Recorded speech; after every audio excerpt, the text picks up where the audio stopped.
गुरु तेग बहादुर जी के सामने ही उनके भाई, उनके मतीदास जी को, सतीदास जी को, भाई दयाला जी को, एक को ऊपर से नीचे काटा गया। बोले सनातन धर्म इस्लाम कबूल करोगे? बोले ना, काट दिया। दूसरे को रुई से लपेट के जलाया गया। जलाने के माचिस लगाने से पहले पूछे कन्वर्ट करोगे क्या? बोले ना, जला दिया। तीसरे को खौलते पानी में डालने से पहले पूछा करोगे क्या? बोले नहीं, खौलते पानी में डाल दिया। हमारे पूर्वजों ने क्या क्या परेशानियां देखी हैं। हमारी माताओं ने तो जौहर किया है सम्मान की रक्षा के लिए, सनातन की रक्षा के लिए। क्या हम सब लोग मिलकर इतना नहीं काम कर सकते कि ठीक है थोड़ी दिक्कत आएगी, थोड़ा बिजनेस व्यापार में इधर उधर होगा, कुछ दिन के लिए समस्याएं आएंगी, लेकिन देश तो सुरक्षित हो जाएगा, हमारे बच्चे तो सुरक्षित हो जाएंगे। अरे आप जिनके लिए 4 BHK 5 BHK बना के जा रहे हो, अगर वही खतरे में है तो आपका 4 BHK 5 BHK किस काम आएगा?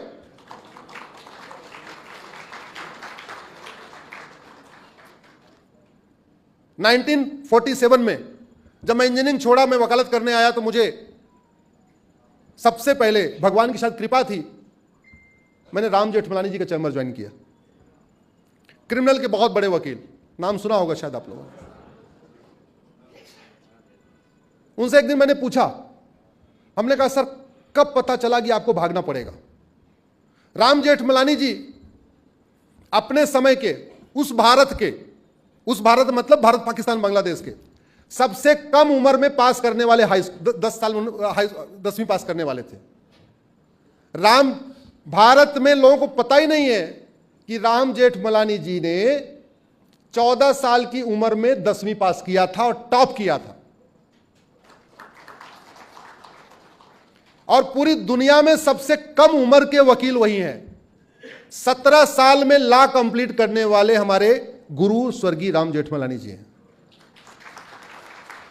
उस समय वकालत करने के लिए मिनिमम उम्र 18 साल थी, तो लॉ कर लिए, बोले 1 साल बैठूंगा नहीं। उन्होंने केस डाल दिया, बोले लॉ किया है, हमको प्रैक्टिस करने की छूट दिया जाए। तो पूरी दुनिया में सबसे पहली बार कोर्ट के जरिए वकालत शुरू करने वाले राम जेठमलानी हैं। मैंने उनसे पूछा, हमने कहा सर कब पता चला कि जाना पड़ेगा? बोले बेटा तुम्हें अगर 24 घंटे पता चल जाए कि भागना पड़ेगा तो क्या क्या करोगे? हमने कहा सर जमीन जायदाद का सौदा तय कर लूंगा, जितना मैक्सिमम होगा बयाना वाना ले लूंगा और सोना चांदी ले लूंगा और बैठ जाऊंगा। बोले बेटा मैं तो 10 रुपए लेके भागा था, तो तुम खुद समझ सकते हो कि हमें कितनी देर पहले पता चला। बोले उस समय पता चलना तो छोड़ो, जो जहां था वो वहीं से भागा, जो स्कूल गया था स्कूल से भागा, जो खेत में था वो खेत से भागा। ऐसा भी नहीं हुआ कि पूरे परिवार इकट्ठा होकर फिर भागे, ऐसा भी मौका नहीं मिला था। मैं नाम नहीं बताऊंगा, बाद में वो देश के मंत्री भी बने, वो तो अपनी पत्नी को लेकर नहीं भाग पाए, उनकी पत्नी वहीं रह गई। क्या हुआ उनकी पत्नी के साथ अब बताने नहीं चाहूंगा। सोचिए जरा क्या स्थिति थी कि आदमी भाग रहा है और अपनी वाइफ को लेकर नहीं भाग रहा है, भाग पा रहा है। कोई अपनी मां को लेकर नहीं भाग पाया, कोई अपनी बहन को लेकर नहीं भाग पाया। क्या स्थितियां रही होगी? क्या आप चाहते हो कि फिर से यही हो? जरा जोर से बोलिए जरा। तो थोड़ा बलिदान तो करना पड़ेगा। देश को सुरक्षित बनाने के लिए हम कहते हैं 1 करोड़ 2 करोड़ का नुकसान हो जाएगा, साल में 1 करोड़ का काम करते हैं, 90 लाख का काम कर लेंगे, 80 लाख का काम कर लेंगे। अरे 1 साल नो प्रॉफिट नो लॉस पे काम कर लेंगे। कर सकते हैं नहीं कर सकते? जोर से बोलिए जरा। जब तक आप लोग आवाज नहीं उठाएंगे, सरकार की हिम्मत नहीं पड़ेगी। बहुत बड़ा काम मैं बता रहा हूं आपको। ये बड़ा काम तभी होगा जो दिक्कत जिनको आने वाली, जब वो कहेंगे साहब एक काम करो, बाकी छोड़ो, हम तैयार हैं, ऑपरेशन करो। जब तक पेशेंट नहीं बोलेगा हम कड़वी दवा खाने के लिए तैयार हैं, हम इंजेक्शन लेने के लिए तैयार हैं, हम ऑपरेशन के लिए तैयार हैं, तब तक डॉक्टर करता है क्या? जोर से बोलिए जरा। डॉक्टर ऑपरेशन करने से पहले कंसेंट लेता है कि नहीं? मरीज कहता है कि हाँ ऑपरेशन करो कि नहीं? तो आपको कहना पड़ेगा। और इसलिए मैं कह रहा हूं, इस समय डॉक्टर दिल्ली का बहुत बढ़िया है।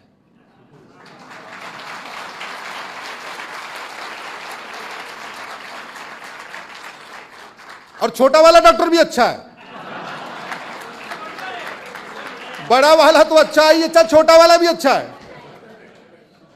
तो भैया यही अवसर है, ऑपरेशन करवा लो, सर्जरी करवा लो, सुन्न करना पड़े सुन्न करने के लिए बोलो, जो करना है जो करने के लिए बोलो, लेकिन आवाज उठाओ। हमको सुरक्षित भारत चाहिए, हमको अपने बच्चों के लिए सुरक्षित भविष्य चाहिए, हमें आने वाली पीढ़ियों के लिए सुरक्षित देश बनाना है। इसलिए डॉक्टर तुम्हें जो ऑपरेशन करना है उसको पूरा एनओसी दे दो डॉक्टर को, डॉक्टर को दिल्ली तक पता चलना चाहिए कि बॉम्बे वाले बैठ के कह रहे हैं जी ऑपरेशन करो, हम तैयार हैं। भारत माता की इत्र श्री तिथियो अध्याय समाप्त। भारत माता। गुरु तेग बहादुर जी के सामने ही उनके भाई, उनके मतीदास जी को, सतीदास जी को, भाई दयाला जी को, एक को ऊपर से नीचे काटा गया। बोले सनातन धर्म इस्लाम कबूल करोगे? बोले ना, काट दिया। दूसरे को रुई से लपेट के जलाया गया। जलाने के माचिस लगाने से पहले पूछे कन्वर्ट करोगे क्या? बोले ना, जला दिया। तीसरे को खौलते पानी में डालने से पहले पूछा करोगे क्या? बोले नहीं, खौलते पानी में डाल दिया। हमारे पूर्वजों ने तो क्या क्या परेशानियां देखी हैं। हमारी माताओं ने तो जौहर किया है सम्मान की रक्षा के लिए, सनातन की रक्षा के लिए। क्या हम सब लोग मिलकर इतना नहीं काम कर सकते कि ठीक है थोड़ी दिक्कत आएगी, थोड़ा बिजनेस व्यापार में इधर उधर होगा, कुछ दिन के लिए समस्याएं आएंगी, लेकिन देश तो सुरक्षित हो जाएगा, हमारे बच्चे तो सुरक्षित हो जाएंगे। अरे आप जिनके लिए 4 BHK 5 BHK बना के जा रहे हो, अगर वही खतरे में है तो आपका 4 BHK 5 BHK किस काम आएगा?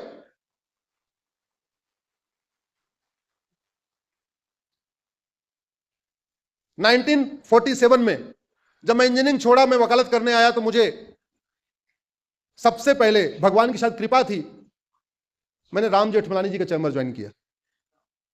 क्रिमिनल के बहुत बड़े वकील, नाम सुना होगा शायद आप लोगों ने। उनसे एक दिन मैंने पूछा, हमने कहा सर कब पता चला कि आपको भागना पड़ेगा?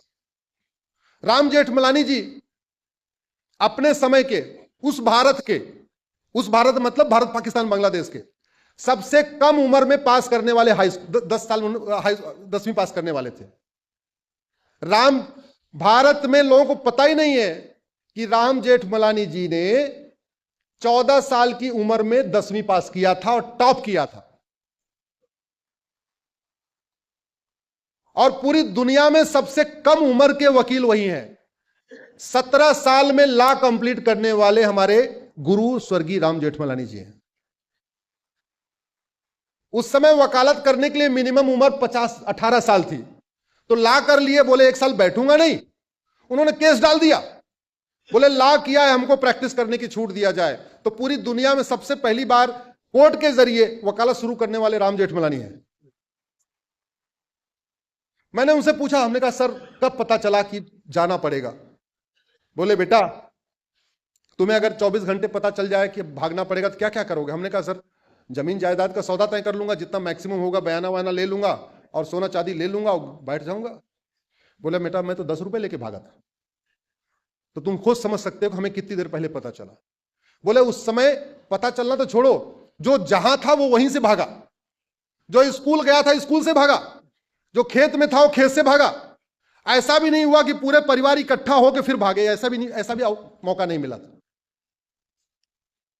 मैं नाम नहीं बताऊंगा, बाद में वो देश के मंत्री भी बने, वो तो अपनी पत्नी को लेकर नहीं भाग पाए, उनकी पत्नी वहीं रह गई। क्या हुआ उनकी पत्नी के साथ अब बताने नहीं चाहूंगा।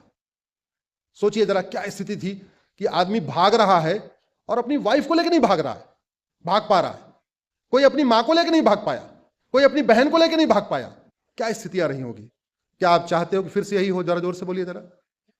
तो थोड़ा बलिदान तो करना पड़ेगा। देश को सुरक्षित बनाने के लिए हम कहते हैं 1 करोड़ 2 करोड़ का नुकसान हो जाएगा, साल में 1 करोड़ का काम करते हैं, 90 लाख का काम कर लेंगे, 80 लाख का काम कर लेंगे। अरे 1 साल नो प्रॉफिट नो लॉस पे काम कर लेंगे। कर सकते हैं नहीं कर सकते? जोर से बोलिए जरा। जब तक आप लोग आवाज नहीं उठाएंगे, सरकार की हिम्मत नहीं पड़ेगी। बहुत बड़ा काम मैं बता रहा हूं आपको।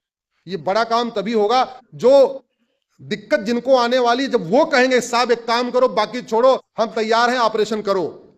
जब तक पेशेंट नहीं बोलेगा हम कड़वी दवा खाने के लिए तैयार हैं, हम इंजेक्शन लेने के लिए तैयार हैं, हम ऑपरेशन के लिए तैयार हैं, तब तक डॉक्टर करता है क्या? जोर से बोलिए जरा। डॉक्टर ऑपरेशन करने से पहले कंसेंट लेता है कि नहीं? मरीज कहता है कि हाँ ऑपरेशन करो कि नहीं? तो आपको कहना पड़ेगा।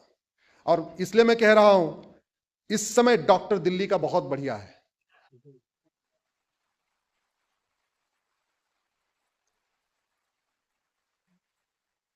और छोटा वाला भी अच्छा है, बड़ा वाला तो अच्छा है, ये अच्छा, छोटा भी अच्छा है। तो भैया यही अवसर है, ऑपरेशन करवा लो, सर्जरी करवा लो, शून्य करना पड़े शून्य करने के लिए बोलो, जो करना है जो करने के लिए बोलो, लेकिन आवाज उठाओ। हमको सुरक्षित भारत चाहिए, हमको अपने बच्चों के लिए सुरक्षित भविष्य चाहिए, हमें आने वाली पीढ़ियों के लिए सुरक्षित देश बनाना है। इसलिए डॉक्टर, तुम्हें जो ऑपरेशन करना है उसको पूरा एनओसी दे दो डॉक्टर को। डॉक्टर को दिल्ली तक पता चलना चाहिए कि बॉम्बे वाले बैठ के कह रहे हैं जी ऑपरेशन करो, हम तैयार हैं। भारत माता की इत्र श्री तिथियो अध्याय समाप्त। भारत माता